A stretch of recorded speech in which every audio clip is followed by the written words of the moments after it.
Chapter 56. The night air was dense with mist when the four of them landed on the island. Alter, Sun Moon, Soan, and Wingmaker had flown the 3 kilometers over the sea, landing on the beach that led to the cavern. Soan had invited himself on the premise that they were already a council of the unaligned, being that they represented 10,781 voices and counting. Do you think he'll show up? Alter asked. The Killin? Sun Moon replied. She nodded. Sun Moon looked between the 4 of them. Oh yes, we are exactly what the Killin likes to see. Freaks of nature. She smiled, but there was a serious tone to her expression. How far is the door? Soan whispered. It's that way. Alter pointed. About a 10-minute walk. So, Alter kneeled on the beach, sketching out their plan with a stick. when we get to the door, which is right about here, there may be guards there. Let me go in first, and I'll figure out how to make sure the guards understand there are 4 of us, and all of us should pass. The guards will probably want to escort us to the Queen, especially with 4 of us, but I already know the way, and it will be much faster if we fly than walk. Those sea dragons are slow walkers. More like crawling, I would say. Sun Moon offered. Just let me do the talking, Alter said. okay? They all agreed, particularly because Alter was the only one who knew how to communicate with sea dragons. Alter led the way, walking ahead with confidence. As they entered the forest, it wasn't long before the Qilin announced itself with a disembodied voice. Who goes here and why? It is us, my friend. Alter said. Remember us. It took a few seconds, but the Qilin appeared from behind a large tree, surveying the group with its small, bright eyes. I remember some of you.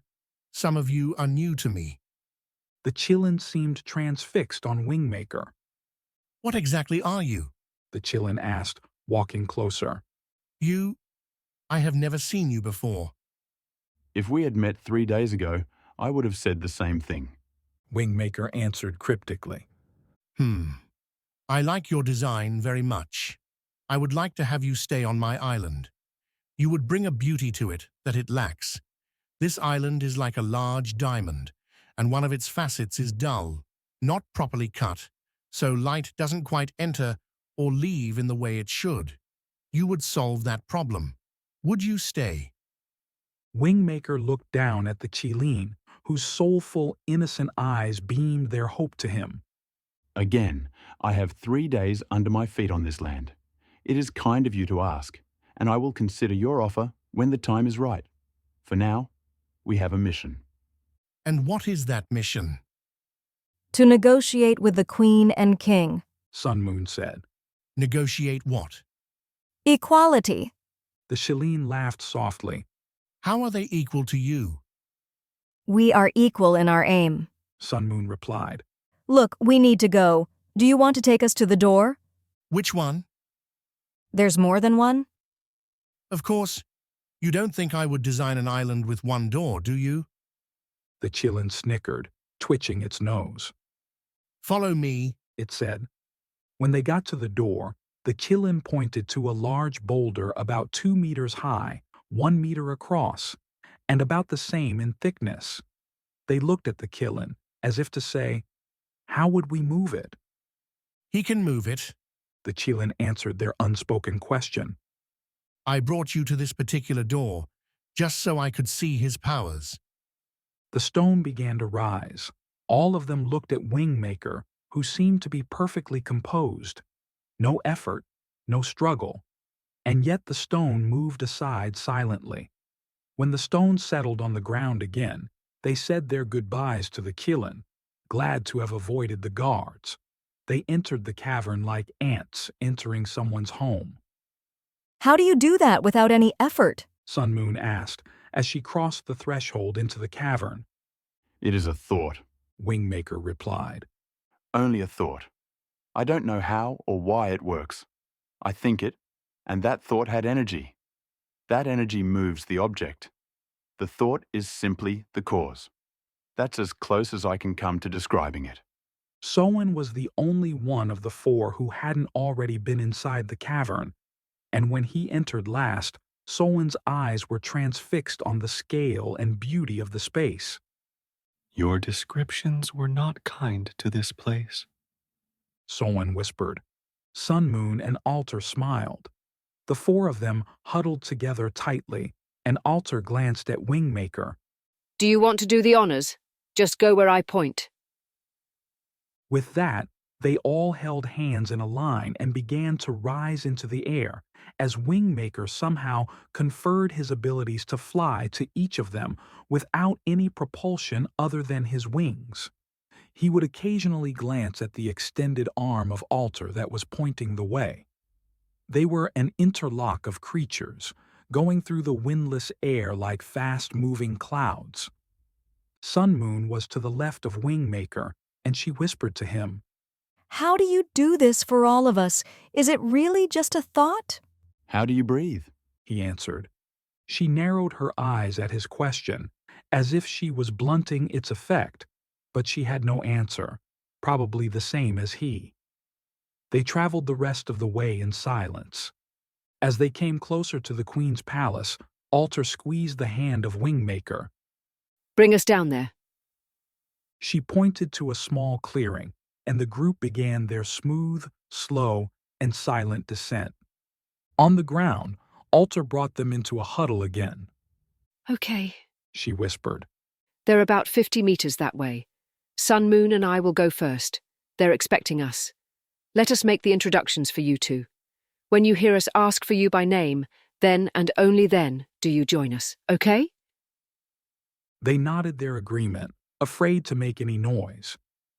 There was a soft light entering the cavern. The day was breaking somewhere on a distant horizon. The light held pinks and light blues, but it was mostly dark inside the cavern. And if for any reason we don't call you, something probably went wrong, and if it does, get out of here any way you can. Don't worry about us. Just get out of here and get back to One Who. That's all you need to do, okay? They nodded again. You ready? Alter said, turning to Sun Moon. I can't wait to see these dragons close up. Alter frowned. Follow me. As Alter and Sun Moon entered the ancient steps of the palace entrance, they were immediately apprehended by a powerful wave of energy that froze them in their place. Out of the corner of their eye, they could see the Queen approaching. Ah, I see you have brought the primitive one, the shaman of the werewolves. What an interesting creature.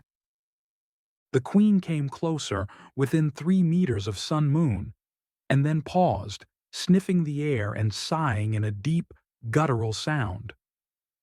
Well, you all smell the same to me. The Queen turned behind her, nodding her head to Obsidian. Come on, they won't bite. I have them frozen for your viewing pleasure. The King came forward, head down, nostrils twitching, eyes bulging, teeth bared. So this is the traitor who can stop time, he said, finally speaking. She has vines growing on her. She looks unclean. I doubt very much she has powers like yours. The Queen shrugged. Well, that is the rumor. She seems quite harmless to me. Yes, but you moved first. I always do, my dear. How long can you keep them frozen like this? Obsidian asked. About a minute, with 2 of them, though it is not an exact science. And when they can move again, what if she stops time for us? That is why we are here, to see what she can really do. Isn't it exciting? No, it isn't. I don't want her to stop time for us and then have the opportunity to kill us. And how would they kill us? Do you see any weapons on them? Obsidian looked carefully at both Alter and Sun Moon, and then shook his head. They have nothing. Alter could already feel time was speeding up. Her eyelids blinked. Her right forefinger moved. She tried to speak, but her voice cracked. Each second felt like a minute, and then half a minute, then 10 seconds, and then 5. It was as if she was thawing out. She could finally turn her head and see that Sun Moon was lagging behind her. Your Highness, Altered managed to croak, looking directly at the Queen. I brought her as we agreed. She is no threat to you. We come only in peace and honor. On this I swear. As much as I appreciate your profane ways, The Queen said with disdain in her voice. this ugly thing as it awakens, why should I not kill it? It professes to have powers similar to my own. Is this not sacrilegious? Please do not kill her, Your Highness. Sun Moon is an important leader of the werewolves. If you were to kill her, there would be no way to stop a war. Alter could see the Queen beginning to fume, her belly turning a bright orange. Alter thought she saw dozens of silhouetted, oval-shaped spheres inside her belly. Eggs? However, Your all-knowing Highness, if war is what you want, then killing her is the surest way to ignite one. Alter bowed her head and stepped back, away from Sun Moon. I will listen to her before I decide her fate. The Queen said. Sun Moon slowly and awkwardly returned to normal time. Her eyes blinked nervously at the Queen and then Obsidian, both of whom were staring at her like she was a ghost. Alter told me about you. Sun Moon began tentatively, swallowing hard, wishing she had some water to drink. However, I did not expect to see such power and beauty wrapped into one form, pardon me, two forms. She corrected herself. I am deeply honored to stand before you as a humble subject. You speak better than you smell. The Queen said, her eyes suddenly curious instead of deathly. Why do you claim to have powers like mine? I do not make that claim. Sun Moon protested. Ahem, my Queen. Alter said. It was actually I who made that claim, but only because she showed me. The werewolves in general do not know of her power to change time. Change time, so you cannot stop it? The Queen questioned, relishing the difference. Sun Moon winced slightly. I'm able to slow down time, but I cannot stop it. I do not have your power. Have you tried to stop time? Sun Moon shook her head. I do not possess that kind of power, my Queen. The Queen turned to Alter. What do you advise? We come with another message for you to consider. I would advise you to listen. What kind of a message? The Queen asked. I brought 2 other guests with me, one whom you have already met, Soen. The other you will want to meet. He is unlike anything we have ever seen before. Really? More spectacular than I? No, no, no. What could be more spectacular than you, Your Highness? No. No, he's small like us, but he can fly. And he is wise. And like us, he came to this world without knowing why. I know why I came to this world. The Queen roared. Why is it that you can't get this through your head? My Queen, please, I meant no disrespect. Alter pleaded. There are travelers like us. And there is one like you. I do not equate them. When I say us, I hold you outside of that term. You are the Queen. You are above and beyond us. You navigate conversations very well, my dear Alter. It must be why I have you as an advisor. Now, where is this spectacular creature? May I call them forward? The Queen nodded. Please do. Soen, Wingmaker, come forth now. Alter's voice cracked only once as she yelled their names. The 4 of them waited, their heads swiveling expectantly. When Soen and Wingmaker arrived less than a minute later, they floated into the place where the 4 of them had gathered near the entrance staircase, as if gravity was a myth. The Queen's head recoiled a bit as she watched them put their feet on the ground without effort or sound of any kind. What are you? She asked, staring at Wingmaker. I do not know. You will address the Queen and I as your Highness. Obsidian said, with a stern, commanding voice. I do not know, Your Highness. Wingmaker repeated with the appropriate appendage. Obsidian walked up to the 4 of them, his head examining Wingmaker, sniffing him, and eyeing his face and body with great deliberation. You are not of any kind I have ever seen before, and you claim that you do not know yourself either? I do not know anything except the last 3 days of my existence on this planet, Your Highness. I see. And what message do you bring to us? Obsidian asked. It is a simple one, Wingmaker said. and indeed, it may seem so simple as to be unwise, but often the things that appear simple are wise. Are they not, Your Highness? Get to your point. The Queen ordered. The point is that there is a large choir of voices that have established a council of the unaligned, and we are their messengers. And our message is that we want to work with you. The Queen turned to Obsidian, chuckling like water over rocks. Do you know what I just heard? She continued to laugh in between her words. I just heard a mutant fairy tell us that there are some spineless rebels who sent them to tell us that they want to be collaborators with the royal house. Is that also what you heard? Obsidian forced a chuckle and nodded. Words to that effect. This council of the unaligned, what are you unaligned to? And be very precise. Wingmaker took a deep, slow breath. We are unaligned to any power that is unjust and abusive of its power. That is to say, if power is wielded without thought of the tiniest of creatures, then that power is abusive. We are aligned to power that is creative in the expansion of all creatures' innate right to be alive on this planet. We desire to work with the royal house to ensure this collective power is used wisely for all, Your Highness. Wingmaker bowed, almost imperceptibly, after he spoke. For a few seconds there was silence.